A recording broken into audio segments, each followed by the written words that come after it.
ரீட்டைனரை கழுவாதீங்க. என்னடா அது ரீட்டைனரை கழுவ வேணாம் சொல்றேன்னு பாக்குறீங்களா?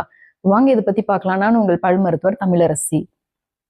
இந்த மாதிரியான எசிக்ஸ், ஹாலிஸ் மற்றும் வேறு வகையான ஆர்த்தோடான்டிக் அப்ளையன்ஸ் யூஸ் பண்றீங்க அப்படின்னா அதை டூத் பேஸ்ட் வச்சு நீங்க கழுவக்கூடாது. சரி, வேற எப்படி கழுவணும் அப்படின்னு பாத்தீங்கன்னா, சாஃப்ட் பிரஷ் யூஸ் பண்ணுங்க. மைல்டு டிஷ் சோப் யூஸ் பண்ணி தான் இதை நம்ம கிளீன் பண்ணணும். ஹாட் வாட்டரை யூஸ் பண்ணக்கூடாது.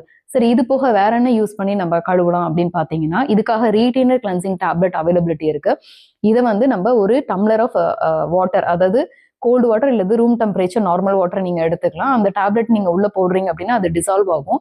இந்த ரீட்டைனர் மூழ்கிற அளவு தண்ணி ஊத்திக்கோங்க. ஊத்திட்டு ஒரு 15 to 20 நிமிஷம் அதுல ஊற வச்சுட்டு அதுக்கப்புறம் எடுத்து இந்த சாஃப்ட் பிரஷ் போட்டு நீங்க கிளீன் பண்ணிட்டு நார்மல் தண்ணியில வாஷ் பண்ணிட்டு நீங்க வந்து வேர் பண்ணிக்கலாம்.